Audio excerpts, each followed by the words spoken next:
Um, Thank you very much for agreeing to do this short interview for the Commonwealth Conversation. The English-speaking Union promotes international understanding and friendship through the use of the English language. As we know, one of the unifying aspects of the Commonwealth is this common use of English. In practical terms, how does this use of English unite people from very different Commonwealth countries?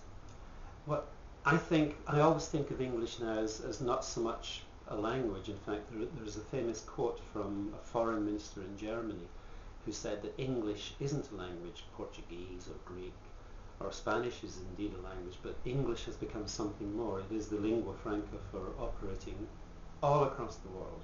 And I think it's just a tremendous vehicle to allow people from diverse cultures and countries to be able to speak to each other. Newly admitted to the Commonwealth is Rwanda as of last week, following the footsteps of Mozambique, which speaks Portuguese. Do you think this dilutes something essential to the Commonwealth? No, the very opposite. And I have referred to English as a means of communication.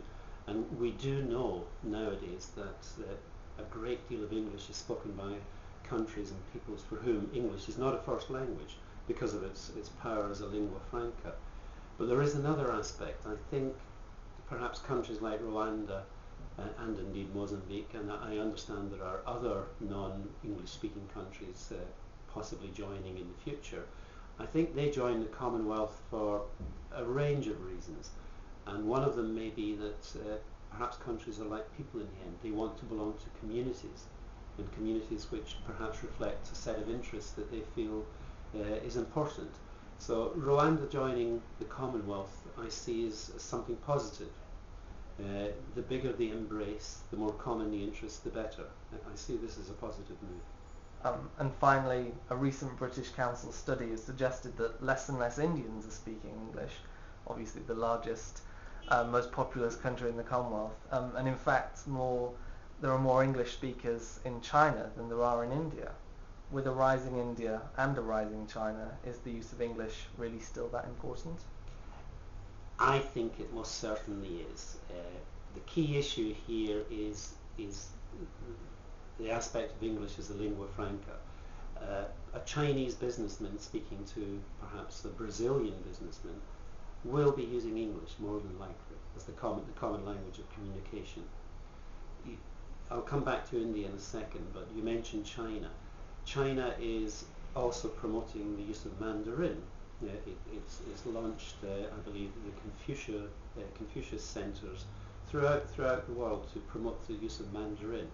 But it takes many, many years for this to happen. I mean, English has had several centuries for a whole host of reasons, political, imperial, business, media, web communications now, to gain an ascendancy.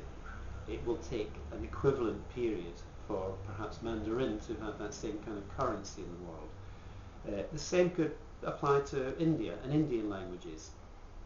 I understand that there are periods when a country wishes to promote its own national identity and culture and perhaps views English as eroding that. But equally, English is a part of India, it is an official language, and the question is not how Indians will communicate internally within India, but how they will communicate externally with the world at large.